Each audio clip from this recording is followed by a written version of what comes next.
کرتے رہتے ہیں. تو اذان گرامی ایک دن پیغمبر اسلام گھر آئے تو دیکھا پورے جسم پہ نشان. جناب ابو سنیں گے نا, جہاں آپ اشارہ کر دیں گے وہیں پہ ختم ہو جائے گی مجلس. تو جناب سرور کائنات گھر آئے, جناب ابو طالب نے دیکھا پورے جسم پہ لباس پہ نشان ہے. کہ بھتیجے کیا حالت بنا رکھی ہے؟ کہ چچا جان یہ ابو سفیان نے بچوں کو سکھایا میں مجنون ہوں اور وہ بچے مجھے پتھر مارتے رہتے ہیں. جناب ابو طالب نے رسول خدا کا ہاتھ پکڑا کہ بھتیجے میرے ساتھ چلیے, اور رسول خدا چل پڑے. یہ نہیں کہا چچا جان اب میں بچہ نہیں رہا, 40 برس کا ہو گیا ہوں, اعلان رسالت کر چکا ہوں. جناب ابو طالب نے بازو پکڑا کہا میرے ساتھ چلیے. پیغمبر فوراً چل پڑے. اب سمجھ میں آیا, بغیر چونو چرا جس کے ساتھ رسالت چل پڑے.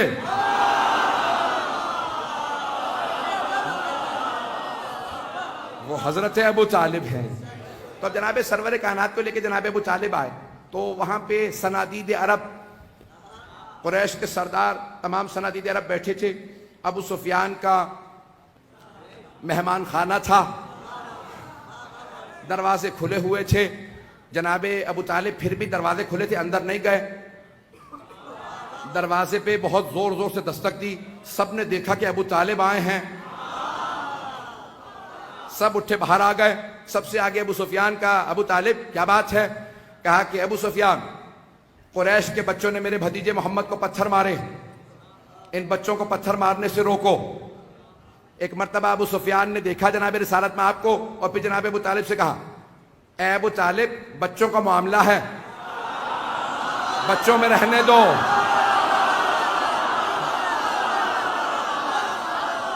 ابو طالب بچوں کا معاملہ ہے, بچوں میں رہنے دو.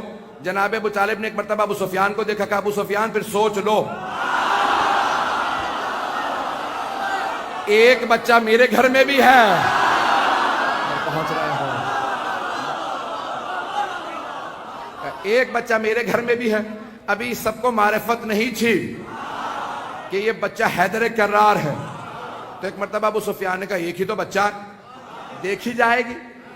جناب سرور کائنات کو فوراً جناب ابو طالب نے کہا بھتیجے واپس چلیے. گھر لے کے آ گئے. جیسے گھر پہنچے جناب ابو طالب نے آواز دی یا علی. چلتے رہیں گے, میرے اب سینے میں دم نہیں ہے نہ گلے میں دم ہے, کوئی طاقت نہیں رہی. مجھ سے جناب ابو طالب پڑھوا رہے ہیں. اب جانے گرامی 1 گھنٹے سے زیادہ ہونے والا ہے. اور ایک مرتبہ جناب ابو طالب نے آ کے آواز دی, کہا یا علی. جناب امیر آئے, کہا کہ کل جب میرا بھتیجا گھر سے باہر جائے تو آپ ساتھ جائیے گا. کہا بابا جان میرا آپ سے وعدہ ہے. کہا بیٹا مجھ سے وعدہ کیجئے کہ جب وہ پتھر مارے تو کوئی پتھر میرے بھتیجے کو نہ لگے. کہا بابا جان جو پتھر چلے گا میں سینے پہ لوں گا, جو ہاتھ اٹھے گا میں وہ ہاتھ توڑ دوں گا, جو سر اٹھے گا وہ میں سر پھوڑ دوں گا.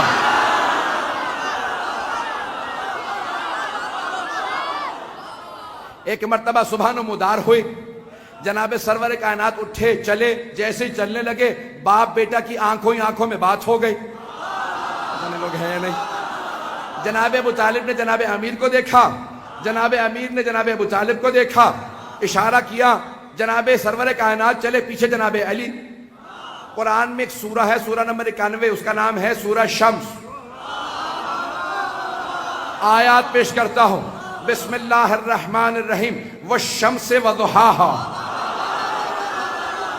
سورج کی قسم اور اس کی کرنوں کی قسم.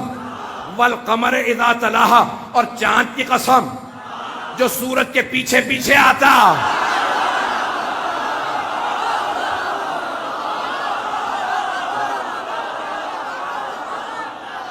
شمس رسالت گھر سے چلے, قمر امامت نے طواف شروع کیا. شمس رسالت چلے, قمر امامت ساتھ ساتھ. اب سمجھ میں آیا, اگر اسلام کے شمس رسول خدا تو قمر علی مرتضیٰ ہے, اور کربلا کے شمس حسین ہے, قمر عباس ہے. بس 4 سے 5 منٹ کی 10 منٹ کی زحمتوں کا زیادہ نہیں. تو جناب رسالت میں آپ چلے, جناب امیر ساتھ ساتھ. اب جناب رسالت میں آپ آگے ہیں, پیچھے جناب علی ہے. اب سارے کے سارے قریش کے بچوں کو دوبارہ ابو سفیان نے آواز دی, بچوں تیار ہو جاؤ, محمد آ رہے ہیں. سارے بچوں نے ہاتھوں میں پتھر لیے. ایک مرتبہ کسی نے نعرہ لگایا مجنون. جناب امیر سامنے آئے. بھائی 10 برس کے جناب امیر ہیں یا 11 برس کے. ایک مرتبہ سامنے آئے, جیسے ہی پتھر چلا مولا نے سینے پہ لیا. پتھر مارنے والا بچہ جیسے ہی آگے بڑھا, مولا نے آگے بڑھ کے گریبان میں ہاتھ ڈالا, بچے کو اٹھا کے دیوار پہ دے مارا. دوسرا, بھئی بچے میں اپنے حساب سے کہہ رہا ہوں, نابالغ بچے نہیں تھے, سارے بالغ تھے. دوسرا بچہ آگے آیا, مولا نے ہاتھ پکڑا, ہاتھ توڑا. تیسرے نے لات ماری, مولا نے اس کی لات توڑی. کسی کا سر پھاڑا. سارے روتے ہوئے اپنے اپنے گھر گئے. اب مکے کے ہر گھر میں علی علی ہو رہا تھا.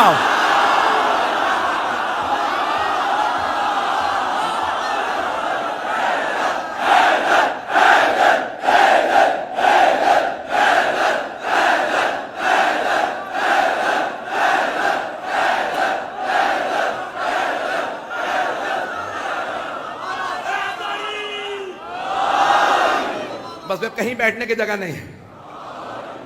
میرے جملوں کو سن لیجیے گا, اسی پہ مکمل کر دوں گا. 5 سے 10 منٹ کی زحمت دے رہا ہوں, اس کے بعد مسائل پہ آ جاؤں. چلیں گے نا؟ تو مکے کے اب ہر گھر میں علی علی ہو رہا تھا. ایک ماں نے پوچھا بیٹا آپ کہاں سے پٹ کے آئے ہو؟ کہا مجھے علی نے مارا. دوسری ماں نے پوچھا اپنے بیٹے سے بیٹا کیا بات ہے, ہاتھ ٹوٹا ہوا کہاں تھا؟ سارے بچے ایک ہی بات کہہ رہے تھے, علی نے مارا, علی نے مارا. اب سمجھ میں آیا یہ عرب کے مشرک بچوں کو, کافروں کو بچپنے سے علی سے پٹنے کی عادت تھی.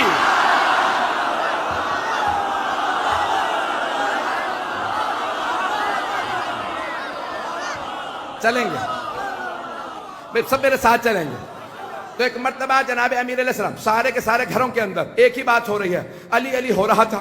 سب کے سب بڑے لوگوں نے اپنے بچوں کو لیا, کہا ہمارے ساتھ چلو. یا میں یوں کہوں کہ عرب کے لوگ اپنے ٹوٹے ہوئے کھلونے لے کے ابو سفیان کے پاس آئے, اور وہ سردار تھا. کہا کہ ابو سفیان, ابو طالب کے بیٹے علی نے ہمارے بچوں کو مارا. ابو سفیان نے کہا اتنے بچے؟ پورا مکہ بچوں سے بھرا ہوا, اور ایک بچہ سب کو مار رہا. کہا تجھے نہیں پتا. ایک بچے نے کہا جب وہ بچہ سامنے آتا ہے نا, آنکھیں ایسی ہیں, بڑی بڑی آنکھیں ہیں, جب وہ دانت بھیجتا ہے نا تو آنکھیں سرخ ہو جاتی ہیں. وہ بچہ نہیں لگتا, شیر لگتا.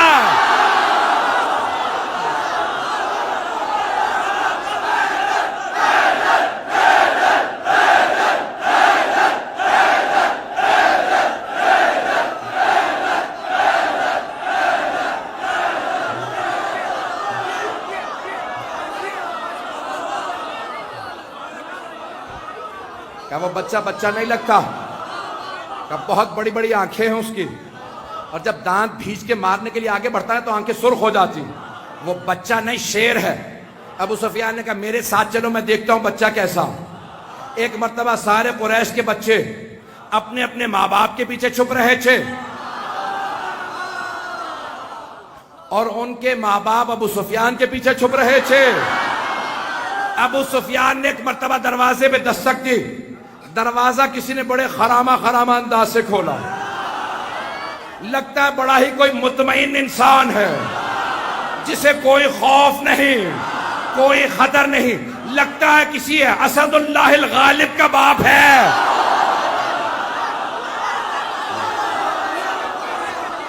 ایک مرتبہ جناب ابو طالب نے دروازہ کھولا. سارے کے سارے قریش کے لوگ کھڑے تھے. ابو سفیان سب سے آگے. کہا ابو طالب آپ کے بیٹے علی نے ہمارے بچوں کو مارا. جناب ابو طالب مسکرائے. کہا ابو سفیان بچوں کا معاملہ,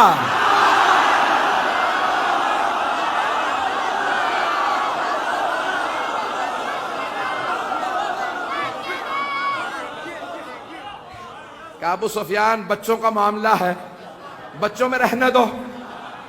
پتہ نہیں بات پہنچ رہی ہے نہیں پہنچ رہی. اب سمجھ میں آیا جناب ابو طالب کی بصیرت کا مزاج. کہا ابو سفیان بچوں کا معاملہ ہے, بچوں میں رہنے دو. اب ابو سفیان سب کو واپس لے گیا. کہا سارے منصوبے فیل ہو گئے.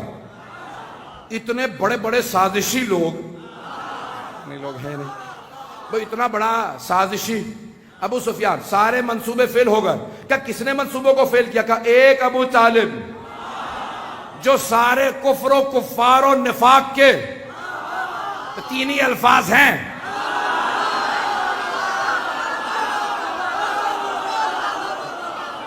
جو سارے منصوبوں کو فیل کر دے اسے ابو طالب کہتے ہیں. میں نے سارے کے سارے جتنے میرے سینے میں طاقت تھی میں نے پیش کر دیا.